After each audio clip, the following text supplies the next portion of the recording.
여러분은 특수요원입니다. 4차선 고속도로를 따라 비싼 차를 타고 빠른 속도로 달리고 있어요. 너무 늦기 전에 집에 가려고 모든 교통법규를 위반하고 있습니다. 신호를 위반했어요. 경찰이 뒤를 쫓기 시작하자 속도를 냅니다. 마침내 집 앞에 도착했는데 집에 불이 난 것이 보입니다. 집 안으로 뛰어들어갑니다. 보이는 건 불길 뿐이에요. 문이 2개 있어요. 하나는 매우 중요한 비밀 문서가 들어있는 금고로 이어집니다. 두 번째 문 뒤에는 수백만 달러가 든 여행용 가방이 있습니다. 어느 것을 구해야 할지 선택할 시간이 거의 없어요.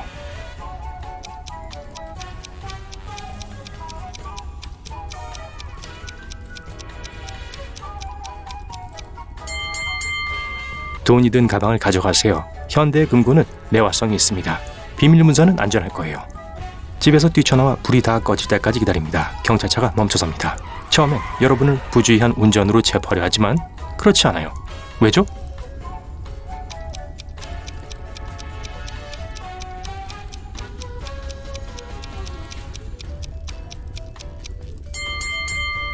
여러분은 특수요원이니까요. 기억나요? 이제 사무실로 향합니다. 도시 외곽에 비밀기지 안에 있어요. 상사를 만났는데 최근 임무에 실패했기 때문에 여러분을 해고할 거라고 말합니다. 하지만 여러분이 항상 좋은 관계를 유지해왔기 때문에 상사는 공식적인 해고 사유를 여러분이 선택할 수 있도록 해줍니다. 이유는 여러분의 잦은 사태일 수도 있고 회사 이미지에 손상을 입혀서일 수도 있고 무엇이든 가능해요. 회사에 가능한 한 오래 근무하려면 무엇을 선택할까요?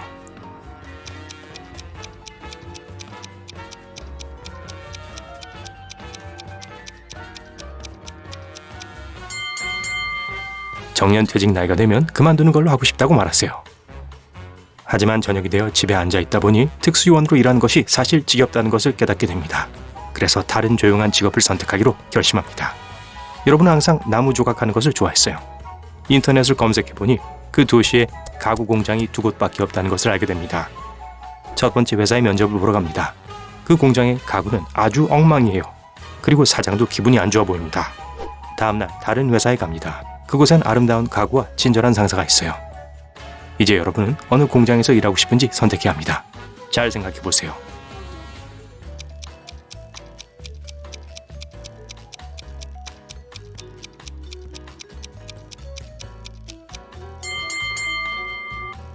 당연히 두 번째 회사를 선택해야죠. 멋진 가구와 좋은 상사가 있잖아요. 이게 속임수 문제라고 생각했나요? 면접이 끝나고 집에 가는 길에 꽃가게에 들러 화초를 사기로 합니다. 동네는 걷다 보니 2개의 건물이 보입니다. 첫 번째 건물은 아름답고 멋져요. 벽에 아름다운 꽃이 그려져 있고 네온 사인이 입구에 걸려 있습니다. 하지만 창문이 없어요. 두 번째 건물은 오래되었습니다. 문에 페인트가 벗겨지고 있어요. 유리창 몇 개도 깨졌어요. 꽃을 사러 어디로 갈 건가요?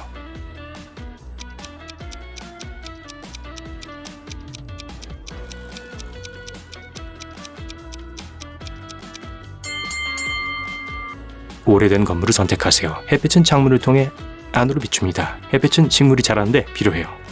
건물 안으로 들어가자 3개의 문이 보입니다. 첫 번째 문에는 늑대인간이 그려 있습니다.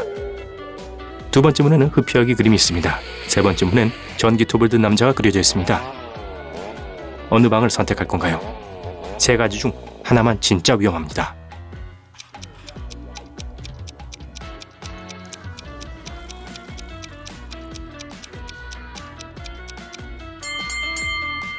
아직 보름달이 뜨지 않았기 때문에 늑대인간이 있을 수 없어요.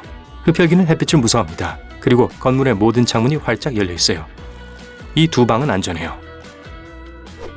화분을 사서 가게를 나섭니다. 마을 광장에 7명 있어요.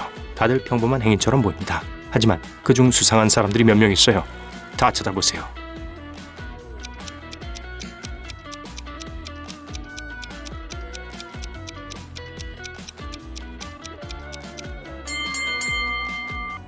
저기 있는 저 사람은 신문을 보고 있는데 신문이 뒤집혀 있어요. 그가 여러분을 몰래 지켜보고 있다는 뜻이에요. 이 소녀는 안테나가 있는 무선 송신기를 들고 있습니다. 선글라스를 쓴 할머니가 비둘기에게 먹이를 주는 것 같아요. 하지만 안경은 빨간 불빛으로 반짝이고 있습니다. 거기에 몰래카메라가 있어요. 화분을 땅에 던지고 그곳에서 도망쳐서 골목에 숨습니다. 벽돌 건물의 벽에 여러 소녀들이 있는 포스터가 보입니다. 에리카라는 이름의 소녀는 아메리카에 살고 있어요. 디나는 아르헨티나에 있는 것 같아요. 올리비아는 어디 있을까요?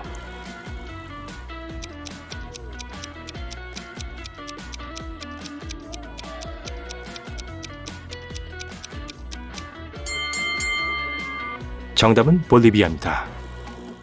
버스를 타고 은신처로 향합니다. 아무도 그것에 대해 모릅니다. 버스 정류장에 내려서 언덕을 올라갑니다. 강을 가로지르는 다리가 3개 있어요. 사람들이 각 다리의 반대편에 서 있습니다. 이 사람들 중 한 명이 여러분을 잡으려고 해요. 하지만 누구죠?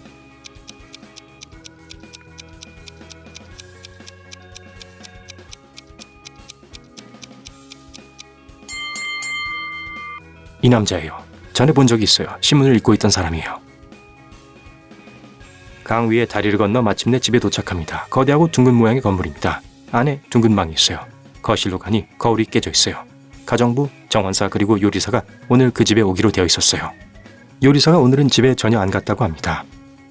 정원사는 밖에서 꽃을 자르고 있어요. 그리고 가정부는 꼭대기층의 모든 방의 구석을 청소하고 있었고 거울을 깨지 않았다고 말합니다. 누굴 믿으시겠어요?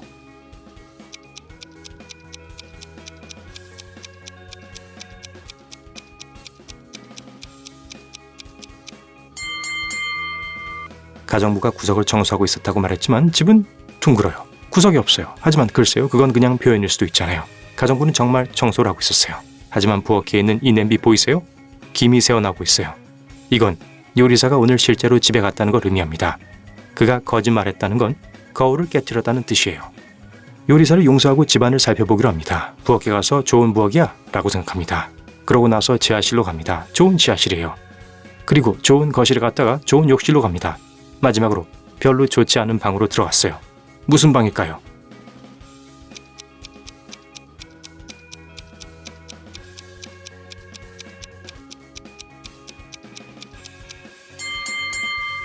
침실이에요.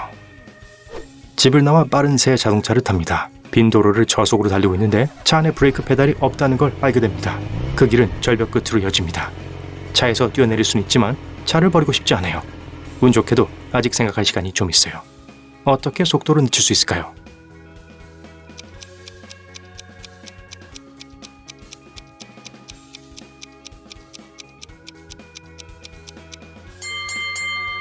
여전히 움직이고 있다는 건 엑셀을 밟고 있기 때문이에요. 그냥 페달에서 발을 떼세요. 그러면 차는 속도를 줄이고 멈출 거예요. 차에서 내리자 배가 고파져요. 뷔페 음식을 제공하는 식당에 갑니다. 딸기, 산딸기, 바나나, 사과가 차려져 있는 식탁에 다가갑니다. 이 과일 중 일부는 신선하지 않아요. 어느 거죠?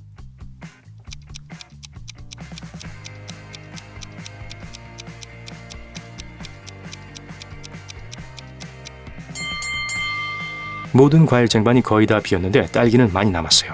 사람들이 가져가지 않는 이유는 아마 싱싱하지 않아서였을 거예요. 밥을 먹고 나서 해변으로 산책을 갑니다. 뒤에 낯선 사람 2명이 있는 걸 눈치챘어요. 여러분을 따라오고 있어서 더 빨리 걷기 시작합니다. 마침내 크고 오래된 배 뒤에 숨었어요. 하지만 추적자들이 여전히 여러분을 찾아냈어요. 어떻게 찾았을까요?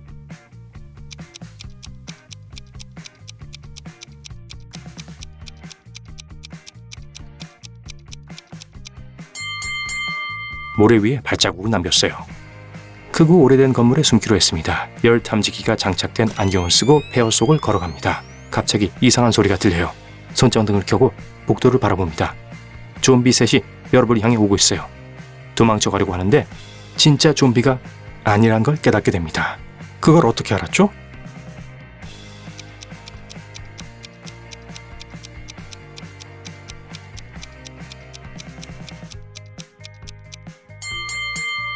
열 탐지기가 있어요. 이건 좀비의 몸이 따뜻하다는 걸 보여주는데 그건 좀비가 그저 평범한 사람들이란 걸 의미합니다. 좀비는 열을 내지 않아요. 오래된 건물을 나오자 앞에 3개의 길이 보입니다. 첫 번째 길은 늪으로 이어집니다. 두 번째 길은 뜨거운 석탄으로 덮여 있어요. 세 번째 길은 독 전갈로 가득합니다. 어느 것을 선택할 건가요?